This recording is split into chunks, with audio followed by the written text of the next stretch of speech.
മുഴുവനും praise God. എൻ്റെ പേര് മഞ്ജു. ദൈവത്തിന്റെ നാമത്തിന് മഹത്വം ഉണ്ടാകട്ടെ. യേശുക്രിസ്തു നമ്മളെ വളരെയധികം സ്നേഹിക്കുന്നു. യേശുവിന്റെ സ്വഭാവം നമ്മൾക്കും ഉണ്ടാകണമെന്നാണ് യേശുവിന്റെ ഹിതം. യേശുക്രിസ്തുവിന്റെ ഹിതം നമ്മളെ പറ്റിയുള്ള പിതാവിന്റെ ഹിതം അങ്ങനെ തന്നെ അല്ലെ. നമുക്കറിയാം യേശുക്രിസ്തു സൃഷ്ടാവായ ദൈവമാണ്, ട്രിനിറ്റിയിലെ രണ്ടാമത്തെ ആള്. പക്ഷെ അങ്ങനെ ആയിരുന്നിട്ടും കൂടെ എത്രമാത്രം ഒബീഡിയന്റ് ആയിരുന്നു, എത്രമാത്രം സബ്മിസീവ് ആയിരുന്നു, അല്ല അനുസരണ ആണ് യേശുക്രിസ്തു കാണിച്ചു. ലോകത്തിലെ ഏറ്റവും വലിയ അനുസരണ കാണപ്പെട്ടത് എവിടെയാന്ന് വെച്ച് കഴിഞ്ഞാൽ ക്രോസ് ഓഫ് കാൽവരിയിൽ അല്ലെ. യേശു തന്റെ ജീവനെ പിതാവിന്റെ കയ്യിലേക്ക് കൊടുത്തതുകൊണ്ട് അല്ലെ. ആ മനുഷ്യവർഗത്തിന് വേണ്ടി മരിക്കുമ്പോൾ യേശു ചെയ്തതാണ് ഏറ്റവും വലിയ അനുസരണം. അതിനൊക്കെ കാര്യം യേശുവിനുണ്ടായിരുന്നില്ല. നമ്മൾ സൃഷ്ടിച്ച സമയത്ത് ഒട്ടും തന്നെ പാപമില്ലാതെ സൃഷ്ടിച്ച വ്യക്തികൾ നമ്മുടെ തോന്നിയ ജീവിതത്തിന് പോയതിനു ശേഷം പാപികളാ തീർന്നപ്പോൾ പിന്നെയും പിതാവിന്റെ മനസ്സറിഞ്ഞുകൊണ്ട് തന്നെ താഴ്ത്തുന്നതിന് വേണ്ടി തന്നെ സബ്മിറ്റ് ചെയ്യുന്നതിന് കാണിച്ച മനസ്സ്, അതാണ് അനുസരണ എന്ന് പറയുന്നത് അല്ലെ. അപ്പൊ അതേപോലെ അനുസരണ കാണിക്കുന്ന വ്യക്തികളായിരിക്കുക എന്നാണ് നമ്മളെപ്പറ്റി യേശു ഉദ്ദേശിക്കുന്നത്. യേശു ക്രിസ്തു നമ്മളെപ്പറ്റി ആഗ്രഹിക്കുന്ന കാര്യം അതാണ് അല്ലെ. അപ്പോ ദൈവത്തെ സംബന്ധിച്ചിടത്തോളം ദൈവം ഇങ്ങനെയാണ് പറഞ്ഞിരിക്കുന്നത്. യേശു ക്രിസ്തു ഇങ്ങനെയാണ് പറഞ്ഞിരിക്കുന്നത്. നമ്മൾ യേശുവിനെ സ്നേഹിക്കുമ്പോൾ നമ്മൾ യേശു പറയുന്ന യേശുവിന്റെ കമാൻഡ്മെന്റ് അല്ലെ നമ്മൾ ഒബേ ചെയ്യുന്ന ആൾക്കാർ, അനുസരിക്കുന്ന വ്യക്തികളായിരിക്കും. അല്ലാതെ എന്താ പറയുക, ഒബേ ചെയ്യാത്ത ആൾക്കാരാണെങ്കിൽ അവര് ദൈവത്തെ വെറുക്കുന്നവർ എന്നാണ് ഒരു വാക്കാണ് ദൈവം ഉപയോഗിച്ചിരിക്കുന്നത്. അപ്പൊ അതാണ് ഇന്നത്തെ എൻ്റെ ടോപ്പിക്. മുമ്പോട്ട് പോകുന്ന നമുക്കൊന്ന് പ്രാർത്ഥിച്ച് സംസാരിക്കും. കർത്താവേ, ഈ സമയത്ത് നന്ദി പറയുന്നു കർത്താവേ. അങ്ങനെ പോലെ ഒരു ദൈവമില്ല, അങ്ങയുടെ സ്നേഹം പോലത്തെ സ്നേഹമില്ല കർത്താവേ. Thank you Jesus master. Father God, ഞങ്ങൾ പാപികളായിരുന്നപ്പോൾ ഞങ്ങൾ അങ്ങനെ തന്നെ ഉപേക്ഷിച്ച് കളയാൻ മനസ്സ് കാണിക്കാതെ സ്വന്തം പുത്രൻ ലോകത്തിലേക്ക് വിടുകയും ഞങ്ങൾക്ക് വേണ്ടി പാപമാകി ഞങ്ങൾക്ക് വേണ്ടി ശാപമാകുകയും തീർന്നുകൊണ്ട് കർത്താവ് ഇന്ന് ഞങ്ങളെ ആക്കിയിരിക്കുക കർത്താവ്. ലോഡ് ഫാദർ ഗാഡ്, പാപത്തിന്റെ കൂലി കർത്താവെ മരണമായിരുന്നു, പക്ഷെ മരണത്തിനായിട്ട് ഞങ്ങൾ വിട്ടുകൊടുത്തില്ല. നന്ദി പിതാവ് കർത്താവെ. Thank you Jesus. Holy spirit God, I praise and worship you. Thank you mighty father God. I pray father God that കർത്താവ് ഞങ്ങളോട് സംസാരിക്കണം അപേക്ഷിക്കുന്നു കർത്താവെ. ഞങ്ങളുടെ ഹൃദയത്തെ പ്രിപ്പയർ ചെയ്യണേ കർത്താവ്. Thank you Jesus master. യേശുവിന്റെ നാമത്തിൽ ആമേൻ. നമുക്കിന്ന് സങ്കീർത്തനത്തിലേക്ക് പോകാം. 81-ാമത്തെ സങ്കീർത്തനം എല്ലാവർക്കും അറിയാവുന്ന വാക്കാണ്. അതിന്റെ 13 തൊട്ട് 16 വരെയുള്ള വാക്കുകൾ പെട്ടെന്നൊന്ന് വായിക്കുവാണ്. ഇങ്ങനെയാണ് പറഞ്ഞത്. സങ്കീർത്തനത്തിന്റെ 81-ന്റെ 13 തൊട്ട് 16 വരെ. അയ്യോ, എന്റെ ജനം എന്റെ വാക്കു കേൾക്കും, ഇസ്രയേൽ എന്റെ വഴികൾ നടക്കുകയും ചെയ്യുന്നുവെങ്കിൽ കൊള്ളാമായിരുന്നു. എന്നാൽ ഞാൻ വേഗത്തിൽ അവരുടെ ശത്രുക്കളെ കീഴടക്കുമായിരുന്നു, അവരുടെ വൈരികളുടെ നേരെ എന്റെ കൈ തിരിക്കുമായിരുന്നു. യഹോവയെ പകയ്ക്കുന്നവ അവന് കീഴടങ്ങുമായിരുന്നു, എന്നാൽ അവരുടെ ശുഭകാലം എന്നേക്കും നിലനിൽക്കുമായിരുന്നു. അവൻ മേത്തരമായ ഗോതമ്പ് കൊണ്ട് അവരെ പോഷിപ്പിക്കുമായിരുന്നു, ഞാൻ പാറയിൽ നിന്നുള്ള തേൻ കൊണ്ട് നിങ്ങൾക്ക് തൃപ്തി വരുത്തുമായിരുന്നു. അപ്പൊ ഇതിന്റെ മുമ്പിലുള്ള വാക്കുകളൊക്കെ വായിക്കാൻ നമുക്ക് അറിയാൻ പറ്റും. ദൈവം ഇങ്ങനെ ഇസ്രായേലിനെ വിടുവിച്ച കാര്യത്തെ പറ്റിയൊക്കെയാണ് പറയുന്നത് അല്ലെ. ഈജിപ്തില് അടിമകളായിട്ടിരുന്ന അവരുടെ കരച്ചില് യഹോവയുടെ കാതുകൾ ചെന്നപ്പോൾ ദൈവം അവരെ വിടുവിച്ചു. പക്ഷെ വിടുവിച്ചതൊക്കെ അതുകൊണ്ട് ഞങ്ങൾക്ക് എന്ത് എന്നുള്ളൊരു ആറ്റിറ്റ്യൂഡ് എടുത്തോണ്ട് നടന്ന ഒരു ഇസ്രായേൽ മക്കൾ അല്ലെ. വിടുവിച്ചത് കൊള്ളാം, പക്ഷെ അതുകൊണ്ടൊന്നും ഞങ്ങൾ അങ്ങനെ അനുസരിക്കാനൊന്നും താല്പര്യപ്പെടുന്ന എന്നുള്ള അങ്ങനത്തെ ഒരു സ്വഭാവവും അങ്ങനത്തെ ഒരു ആറ്റിറ്റ്യൂഡുമായിട്ട് നടന്ന വ്യക്തികളായിരുന്നു ഇസ്രായേൽ മക്കള്. പക്ഷെ ദൈവം ഇവിടെ തന്റെ ഹൃദയം എന്താ പറയുക തുറക്കുക ചെയ്യുന്നത്. പറയുക ഇങ്ങനെ, അവരെന്നെ അനുസരിച്ചിരുന്നെങ്കിൽ, അവരെന്റെ വാക്കുകൾക്ക് ചെവി കൊടുത്തിരുന്നെങ്കിൽ അല്ലെ, ശത്രുക്കൾ അവരെ കീഴടക്കുമായിരുന്നില്ല, പക്ഷെ ശത്രുക്കളെ ദൈവം തന്നെ അവർക്ക് വേണ്ടി കീഴടക്കുമായിരുന്നു അല്ലെ. അപ്പൊ ദൈവത്തിന്റെ കൈകൾ എന്നും അവരുടെ കൂടെ ഉണ്ടാകുമായിരുന്നു. പക്ഷെ ഇസ്രായേൽ അങ്ങനെ ആയിരുന്നില്ല. ഇസ്രായേൽ അങ്ങനത്തെ ഒരു ആറ്റിറ്റ്യൂഡ് ആയിരുന്നില്ല അവരെടുത്തത്.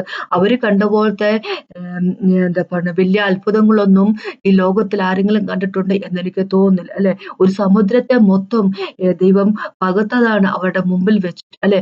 ഡ്രൈ ആയിട്ടുള്ള എന്താ പറയാ ഉണങ്ങിയ ഭൂമിയിൽ കൂടെ അവർ നടന്നു പോയതാണ്. ഒന്ന് വിചാരിച്ചു, വെള്ളം അത്രേ ഹൈറ്റിലാ രണ്ട് സൈഡിൽ നിന്നെന്ന് വിചാരിച്ചു നിൽക്കുക. അപ്പൊ നമ്മള് ഒരു ഇച്ചിരി വെള്ളം എടുത്ത് പൊക്കത്തിലേക്ക് എറിഞ്ഞു വെക്കാതെ അങ്ങനെ നിൽക്കും, അവിടെ താഴേക്ക് വരത്തില്ലേ അല്ലെ. ഗ്രാവിറ്റി എന്ന് പറഞ്ഞൊരു ഗുരുത്വാകർഷണം എന്നൊരു പറഞ്ഞൊരു കാര്യമൊക്കെ ഉണ്ടല്ലോ. ഇത് അങ്ങനെയൊന്നും ഇല്ലാതെ ആ ഒരു നിമിഷത്തെ ദൈവം തന്നെ സൃഷ്ടിച്ച ഭൂമിയുടെ ഗുരുത്വാകർഷണ ബലവും അല്ലെ ഗ്രാവിറ്റി എല്ലാം മാറ്റി മറിച്ചുകൊണ്ട് അല്ലെ ദൈവം ഒരു വലിയൊരു മഹാ അത്ഭുതം അവരുടെ മുമ്പിൽ ചെയ്തിട്ട് പോലും ഇവര് അതൊന്നും ഒരു കാര്യമില്ലെന്നുള്ള രീതിയില് ദൈവത്തിന് എതിരായിട്ട് പിറുപിറുത്ത ആൾക്കാരാണ് അവര് അല്ലെ. അപ്പൊ ദൈവം പറയും ഇവിടെ, ഇവരെന്നോട് എന്നോട് എന്റെ വാക്കുകൾ കേൾക്കുന്നവരായിരുന്നെങ്കിൽ അല്ലെ, ഇങ്ങനെ 13ാമത്തെ വാക്ക് പറഞ്ഞു, അയ്യോ എന്റെ ജനം എന്റെ വാക്കുകൾ കേൾക്കുകയും എന്റെ വഴിയിൽ നടക്കുകയും ചെയ്തിരുന്നുവെങ്കിൽ എന്ന് പറഞ്ഞിരിക്കുന്നത്. അപ്പൊ അത് ദൈവം പറഞ്ഞിരിക്കുന്നത് അവരെ പറ്റി മാത്രമല്ല, ഇസ്രായേൽ ദൈവത്തിന്റെ മക്കളാണെങ്കിൽ നമ്മളും ദൈവത്തിന്റെ മക്കൾ. അപ്പൊ നമ്മളോടത്തും കൂടെ ദൈവം പറഞ്ഞിരിക്കുന്നത് എന്റെ വാക്കുകൾ കേൾക്കുന്നവർ ആയിരുന്നുവെങ്കിൽ. ഈ 15ാമത്തെ വാക്കുണ്ടല്ലോ, യഹോവയെ പകയ്ക്കുന്നവർ അവന് കീഴടങ്ങുമായിരുന്നു, എന്നാൽ അവരുടെ ശുഭകാലം എന്നേക്കും നിലനിൽക്കുമായിരുന്നു എന്നിവിടെ ദൈവം പറഞ്ഞിരിക്കുന്നത്.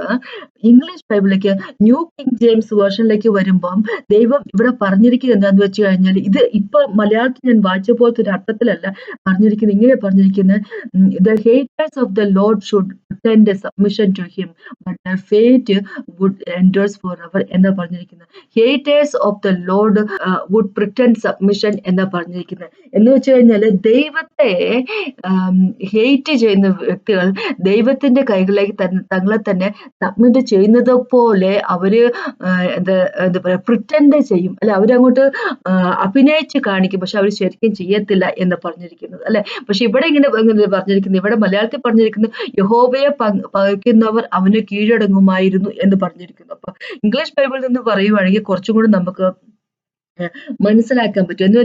ഞാൻ എന്താ ഉദ്ദേശം വെച്ച് കഴിഞ്ഞാല്, ദൈവം അവിടെ ഇപ്പൊ ഇതിനെപ്പറ്റി പറയുന്നത് 14ാമത്തെ വാക്കിലൊക്കെ പറയുന്നത്, എന്നാൽ ഞാൻ വേഗത്തിൽ അവരുടെ ശത്രുക്കളെ കീഴടക്കുമായിരുന്നു അല്ലെ. 13ാമത്തെ വാക്കിൽ പറഞ്ഞ എന്റെ ജനം എന്നെ കേട്ടിരുന്നെങ്കിൽ എന്നൊക്കെ ദൈവം പറയുവാണ്. എന്ന് വെച്ച് കഴിഞ്ഞാൽ ഇവര് കേൾക്കുന്നൊന്നുണ്ടായിരുന്നില്ല.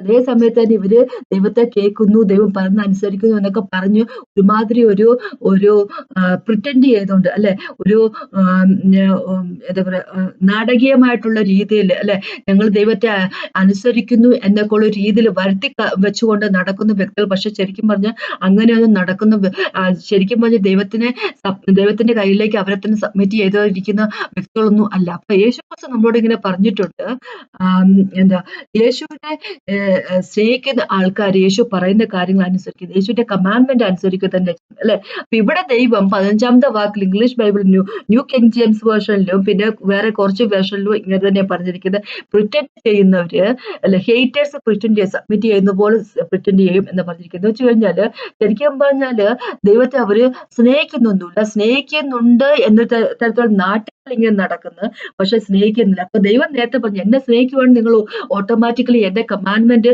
നിങ്ങൾ ഫോളോ ചെയ്യും എന്ന് പറയുമ്പോ, ദൈവത്തെ സ്നേഹിക്കാത്തവര് അല്ലെ, കമാൻഡ്മെന്റ് ദൈവത്തിന്റെ കൽപ്പനകൾ പാലിക്കത്തില്ലെന്ന് ചുരുക്കം. എന്ന് വെച്ച് കഴിഞ്ഞാല് ദൈവത്തിന്റെ കൽപ്പനകൾ പാലിക്കാൻ താല്പര്യപ്പെടാതിരിക്കുന്ന വ്യക്തികള് ദൈവത്തെ സ്നേഹിക്കാത്ത വ്യക്തികളാണെന്ന് ചുരുക്കം. അപ്പൊ അവിടെ ദൈവത്തെ സംബന്ധിച്ചിടത്തോളം ദൈവം 2 കാറ്റഗറിപ്പെട്ട ആൾക്കാരെ പറ്റിയാണ് പറഞ്ഞത്. ദൈവത്തിന്റെ മക്കളാണെങ്കിൽ അല്ലെങ്കിലും അല്ലെ, ലോകത്തിലെ ആൾക്കാരെ പറ്റിയല്ല ദൈവം പറഞ്ഞത്, ഈ എന്താ പറയുക, ദൈവത്തിന്റെ മക്കളെ പറ്റിയാണ് ദൈവം പറഞ്ഞിരിക്കുന്നത്.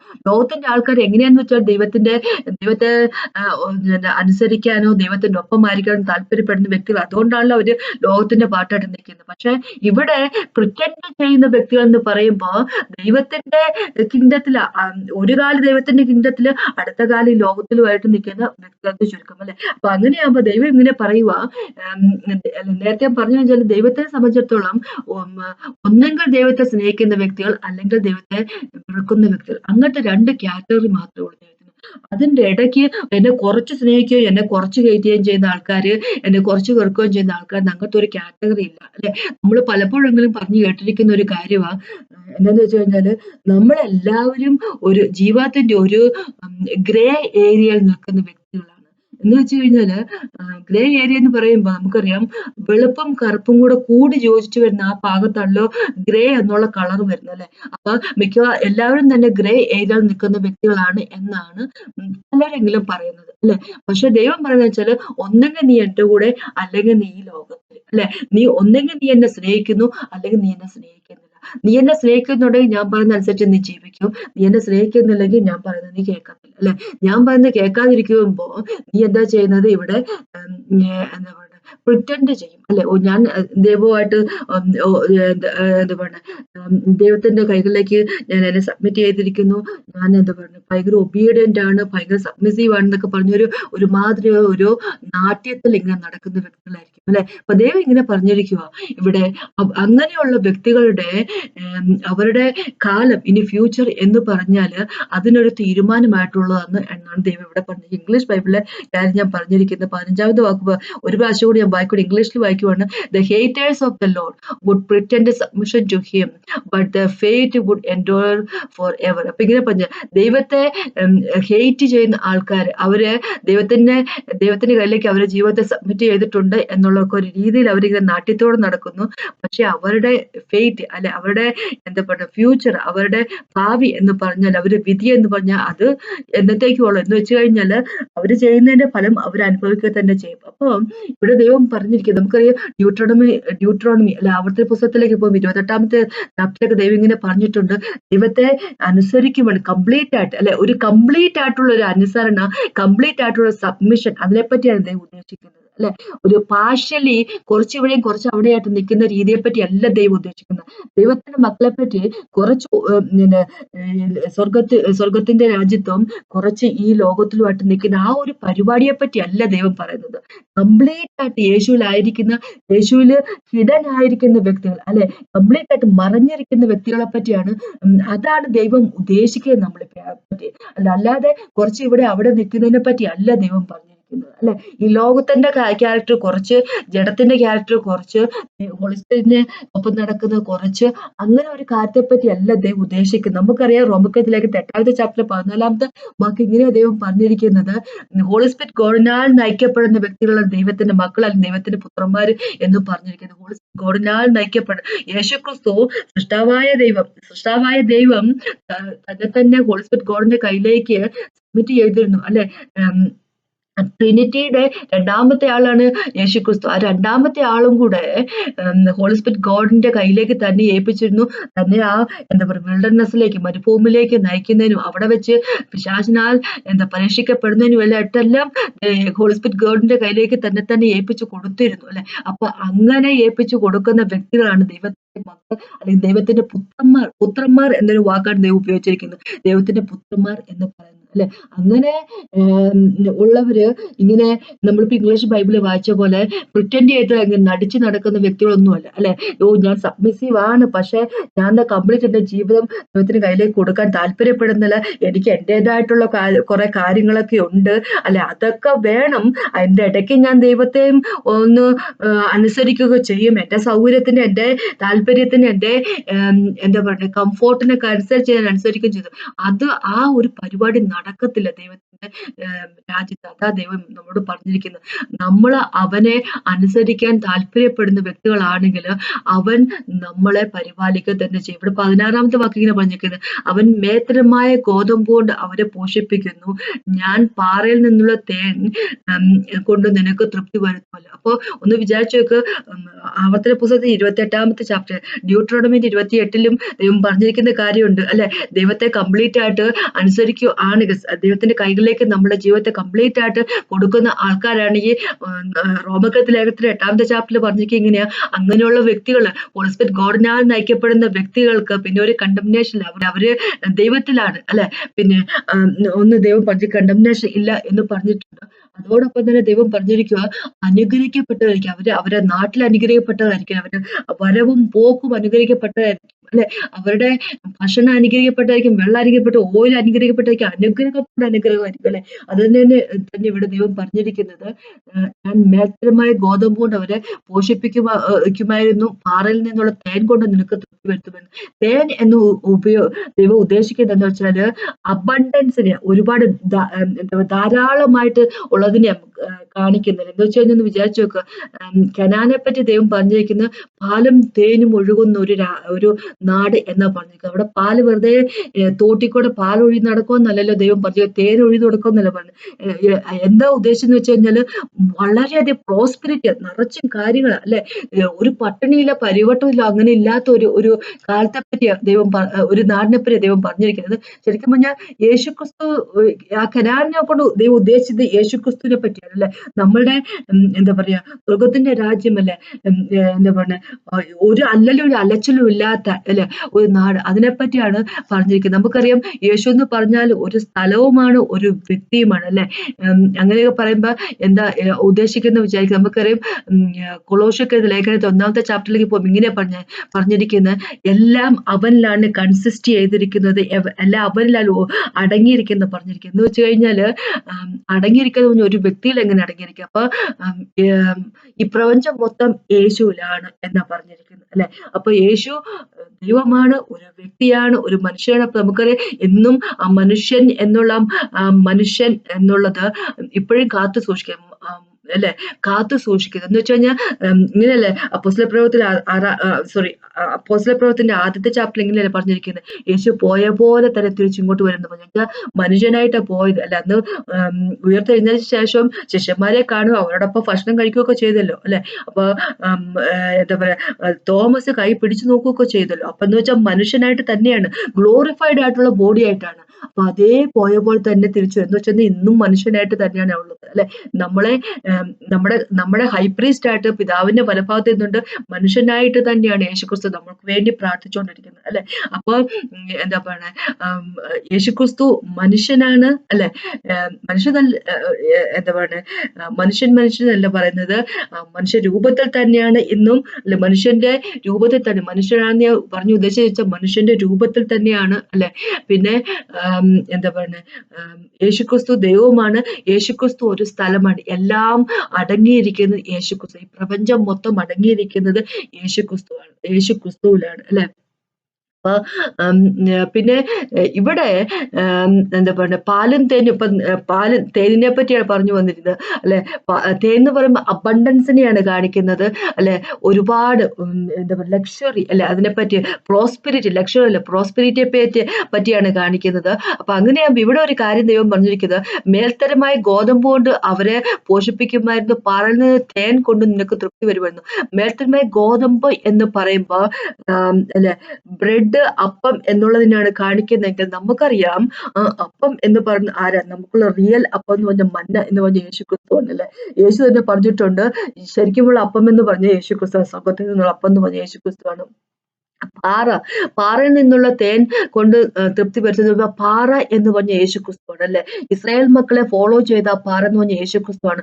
ആ പാറയിലാണ് നമ്മളെല്ലാം, നമ്മളുടെ കുടുംബം സ്ഥാപിക്കപ്പെട്ടിരിക്കുന്നത്, നമ്മൾ സ്ഥാപിക്കപ്പെട്ടിരിക്കുന്നത് യേശു എന്ന പാറയുടെ പൊക്കത്തിലാണ്. അപ്പൊ ആ പാറയിൽ നിന്നുള്ള തേൻ കൊണ്ട് നിങ്ങളെ തൃപ്തിപ്പെടുത്തുമെന്ന് പറഞ്ഞു കഴിഞ്ഞാല്, നമ്മൾ അവനിലായാൽ നമ്മൾക്ക് ജീവനുണ്ട് അല്ലെ. ആ ജീവൻ വെറുതെ അല്ല അല്ലെ. ഇങ്ങനെയല്ല പറഞ്ഞിരിക്കുന്നത്, കള്ളം വന്നിരിക്കുന്നത് മോഷ്ടിക്കാനും അറക്കാനും നശിപ്പിക്കാനുമാണെങ്കിൽ, മുടിപ്പിക്കാനുമാണെങ്കിൽ, നശിപ്പിക്കുന്നതിന് വേണ്ടിയാണെങ്കിൽ, സ്റ്റീലിംഗ്, കില്ലിംഗ് ആൻഡ് ഡിസ്ട്രോയിങ് എന്ന് പറഞ്ഞിരിക്കുന്നത്. അതിനാണ് ദൈവം വന്നിരിക്കുന്നത് എന്തിനാ, നിത്യജീവൻ തരാം. അത് കുറച്ച് തരാനല്ല, നിറച്ച് അബണ്ടന്റ് ആയിട്ട് തരുന്നതിന് വേണ്ടി. അതാ പറഞ്ഞിരിക്കുന്നത്. എന്ന് വെച്ച് കഴിഞ്ഞാല് നമ്മള് ദൈവത്തോട് നമ്മള് അനുസരണയുള്ളവരാണെങ്കിൽ, സബ്മിസീവ് ആയിട്ടുള്ള ആൾക്കാരാണെങ്കിൽ, കുറച്ച് അവിടെ ഇവിടെ ആയിട്ടല്ല, കുറച്ച് അവിടെ ഇവിടെ ആയിട്ട് അനുസരണ കാണിക്കുന്നവരല്ല, കംപ്ലീറ്റ് ആയിട്ട് അനുസരണ കാണിക്കുന്ന വ്യക്തികളാണെങ്കിൽ യേശുവിലായിരിക്കും ജീവിതത്തിന്റെ പൂർണ്ണത ഉണ്ടാകും, ജീവിതത്തിന്റെ അബണ്ടൻസ് അല്ലെ, ഓവർഫ്ലോ ഉണ്ടാകും അല്ലെ. അതിനെപ്പറ്റിയാണ് ദൈവം പറയുന്നത്, നമ്മൾ യേശുവിലായിരിക്കും. അല്ലാത്തവര് എങ്ങനെയെന്ന് വെച്ച് കഴിഞ്ഞാൽ, ഇവിടെ എന്താ പറയുക 15-ാമത്തെ വാക്കിൽ നമ്മൾ നേരത്തെ വായിച്ചാൽ ഇംഗ്ലീഷ് ബൈബിളിൽ വായിച്ചതുപോലെ, അവരുടെ ജീവിതം എന്ന് പറഞ്ഞാല് അവരുടെ ഫെയ്റ്റ് അത് ദൈവം നോക്കിക്കൊള്ളും അല്ലെ. അത് എൻഡേഴ്സ് ഫോർ എവർ എന്ന് പറഞ്ഞിരിക്കുന്നത്. അവരുടെ ഫെയ്റ്റ് എന്ന് പറഞ്ഞാല് അവരുടെ ശിക്ഷ എന്ന് പറഞ്ഞു കഴിഞ്ഞാൽ, ശിക്ഷ എന്നല്ല, ഫെയ്റ്റ്, അവരുടെ ജീവിതം അല്ലെ, മുമ്പോട്ടുള്ള ഫ്യൂച്ചർ എന്ന് പറഞ്ഞാല് അത് അത്ര സുഖമുള്ളത് ആയിരിക്കത്തില്ല. അപ്പൊ ദൈവം നമ്മളോട് പറഞ്ഞത് എന്താന്ന് വെച്ച് കഴിഞ്ഞാല്, കംപ്ലീറ്റ് ആയിട്ട് ദൈവത്തിലായിരിക്കുക അല്ലെ. കുറച്ച് ഇവിടെ അവിടെയായിട്ട് നിൽക്കുന്ന വ്യക്തികളാകാതിരിക്കുക. കംപ്ലീറ്റ് ആയിട്ട് ജീവിതം മൊത്തം ദൈവത്തിന്റെ കയ്യിലേക്ക് കൊടുക്കുന്ന വ്യക്തികൾ ആയിരിക്കും. അതാണ് ദൈവം പറഞ്ഞിരിക്കുന്നത് അല്ലെ.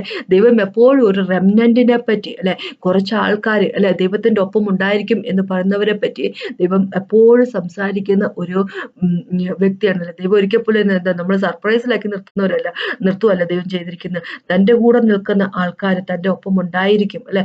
തന്റെ വാക്കുകൾ കേട്ടുകൊണ്ട് കേട്ടുകൊണ്ട് ഒബേ ചെയ്തുകൊണ്ട് നടക്കുന്ന വ്യക്തികൾ അല്ലെ തൻ്റെ ഒപ്പം ഉണ്ടായിരിക്കും എന്നുള്ള കാര്യം ദൈവം വളരെ കൃത്യമായിട്ട് പറഞ്ഞിട്ടുണ്ട്. അപ്പൊ അങ്ങനെയുള്ള വ്യക്തികളായിരിക്കാം നമ്മൾ അല്ലെ. ജീവിതം നഷ്ടപ്പെട്ടു പോകരുത്. നഷ്ടപ്പെട്ടു പോകാൻ നമുക്ക് എന്താ പറയുന്നത്, ജീവിതമില്ലെന്ന് നമ്മൾ മനസ്സിലാക്കുക. കംപ്ലീറ്റ് ആയിട്ട് 100%ഉം നമ്മളെ അവന്റെ കയ്യിലേക്ക് കൊടുക്കുന്ന വ്യക്തികളായിരിക്കും. അതാണ് എനിക്കിന്ന് പറയാനുള്ളത്. നമുക്കൊന്ന് പ്രാർത്ഥിച്ചുകൊണ്ട് നിൽക്കാം. കർത്താവേ, ഈ സമയത്ത് ഞാൻ നന്ദി പറയുന്നു കർത്താവ്. Thank you Jesus master God. Praise and worship you mighty king. Thank you so much master. അങ്ങനെ പോലെ ഒരു ദൈവമില്ല, നിങ്ങളുടെ സ്നേഹം പോലത്തെ സ്നേഹവുമില്ല. Thank you Jesus master. Hallelujah. Cross of Calvary ഞങ്ങൾക്ക് വേണ്ടി മരിക്കുകയും കർത്താവ് ഞങ്ങൾക്ക് വേണ്ടി ശാപമായി തീരെ ഉയർത്തെഴുന്നേൽക്കുകയും ചെയ്തതായിട്ട് നന്ദി പറയുന്നു കർത്താവ്. Thank you so much master. അപ്പൊ ഞങ്ങൾ അങ്ങേ കംപ്ലീറ്റ് ആയിട്ട് അനുസരിക്കുന്ന വ്യക്തികളായിരിക്കട്ടെ കർത്താവ്. ഓ മാസ്റ്റർ ഗോഡ്, ഇവിടെ അവിടെയായിട്ട് നിൽക്കാതെ കർത്താവ് കംപ്ലീറ്റ് ആയിട്ട് അങ്കിലായിരിക്കുന്ന വ്യക്തികളായിരിക്കട്ടെ. ഹൃദയത്തെ ജീവിതത്തെ മൊത്തം കർത്താവ് കയ്യിലേക്ക് തരുന്ന വ്യക്തികളായിരിക്കട്ടെ. യേശുവിന്റെ നാമത്തിൽ ആമേൻ. Thank you Jesus. കേട്ടുകൊണ്ടിരിക്കുന്ന ഓരോ വ്യക്തികളോട് പ്രാർത്ഥിക്കുകയും അവരെ അനുഗ്രഹിക്കുകയും ചെയ്യുന്നു കർത്താവ്. അങ്ങയുടെ സകല അനുഗ്രഹങ്ങളും അവരെ കൂടെ ഉണ്ടായിരിക്കട്ടെ. യേശുവിന്റെ നാമത്തിൽ ആമേൻ. ഇത് കേട്ട ദൈവത്തിനാമത്തിൽ മാത്രം.